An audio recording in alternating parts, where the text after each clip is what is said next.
And inventory, well, actually, this is also a question I had for you. Like, I'm hearing inventory is actually increasing. I don't know. I'm People are seeing a making it. lot of listings coming on the market right now. Is it significantly increasing? Like I'm significant seeing it. I'm meaning seeing the market getting more inventory for sure. Yeah. what can we relate? Can we make this into some form of a percentage? Like, have we increased Sure. by 10% month over month? 4%? Um, 1%? active listings. So I mean, the amount of listings that are not getting absorbed, right?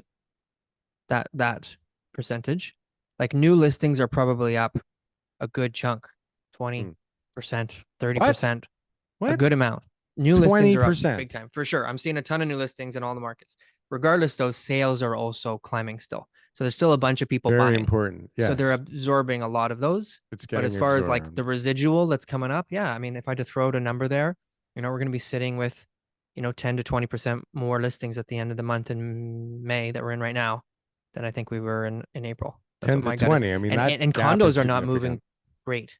Well, and that's another thing, TK, is like, Condos aren't fuck, moving all of a great. sudden there's like a million launches for new construction projects in like the last 4 days. Yeah. My inbox is inundated. And it's Yeah. like, it's funny because I remember talking to some people in the know who were saying, like, watch the next 6 weeks because there's going to be a lot of launches. This is going to be some telling times out there. It's one Mhm. thing when you have crickets for a while and all of a sudden there's a launch in a good spot and it goes bananas and there's lineups all down the street. But now Mm. when you have multiple launches and people have choices, TK, but Yeah. prices are still going up. And you can get, even probably on an origination loan, you could probably get a better amortization, or I don't know if it's better, a longer amortization if you needed help with payments. I mean, they seem to be. What's the goal here now, TK? Are they trying to get So I, more people on the train? so I heard something new today was not today, this week, which was payment deferrals. So I asked a client who's got some, struggles happening right now in their lives. And I said, what can you do? Because I said, talk to the bank, talk to the mortgage lender to figure out what options you've got before we do anything drastic. And this particular person said that they talked to the bank, which was one of the big five banks, and they said that we will give you 3 months deferral They did that at the beginning of the on pandemic all too. and all Remember? your payments. Yeah, They three were months doing that. deferral.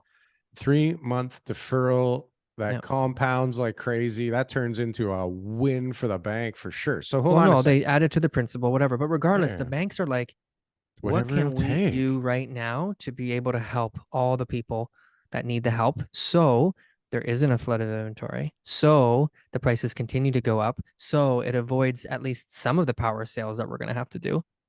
Right. Or at least the price point of those power of sales, right? Yeah. Right. Because Well, I mean, once the power sales come and there's a flood of inventory, prices will head back down. But the main thing is you've got that opportunity for people to be able to get out. So the people who are kind of level headed, who are now like, okay, well, I just borrowed the wrong amount of money and I'm in trouble. I better sell. so Those so guys will.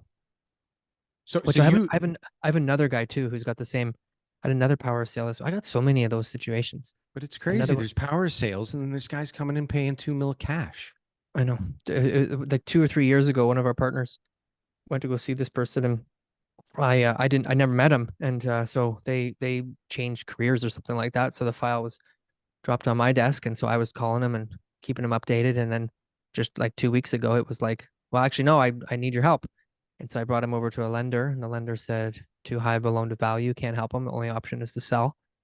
And so he's looking into it. Next week, I got to call him again, but he's behind on his payments. There is no way he can pay the first and second. Well, and that's the first thing I was thinking, even is even on these deferrals you're talking about. It's like, okay, so if you need a deferral, right? You're in some kind of trouble, or I guess you lost your job. Like what? And now what? Like, what do you have to do in those 3 months? Like mortgages are So big and you need a lot, like a good it's job, right? exactly. To So pay again, it. again, everybody's got a different deferral does mean defer. So it does mean like you don't have to pay it back right away. When the deferral cliff happened before. They added on your missed interest payments to your mortgage principal, changed the amortization a little bit, and just went on with Away the she show goes. Yeah. and gave you your due payment. So I imagine it would look something like that, right? And that deferral means deferral of interest, and it means you'll pay us later, and then we'll charge you interest as well on top of that, which And is a fee. the bank the bank gets a little good. So I don't think that it's like, hey, maybe you know what, maybe you just need a few months to catch up. So that's one scenario. Maybe you gotta like, wait for some investments to come through. Maybe you got to sell other properties. Maybe you got to sell that property. Maybe you got to get a job. I don't know. But regardless, the bank's giving tools right now for people to be able to get back on track. So are we so like what is happening right now? Because so we're like people are getting washed out of the system as new people come into the system. Prices are going up. Rates at some point realistically have to go up again, right? Like, I mean, food prices What aren't do going to you come think? down. Are food prices going to come down ever? No. Right. Okay. So gas they fuck around with, or oil and gas they fuck around with. Food they're The food letting go companies are like so regulated crazy. by major corporations. They're not going to give us a discount on those foods after they know we've been paying $6.99 for peanut butter. All right, no fucking There's not a way. chance. Not a You know, chance. Not I a think chance. produce fluctuates because that's always been one of those fluctuating type of Well, products. yeah, because So they find a new country to destroy and whatever bring it it in is, they from, got right? too many heads of broccoli. They got to move them I fast, right? think So that game is over. I that think stuff. it's But like, the other things though, they're just like, look, this is it. It's on the shelf. We put $5.99. They'll give us some sales here and there, but it's not going to be a big change.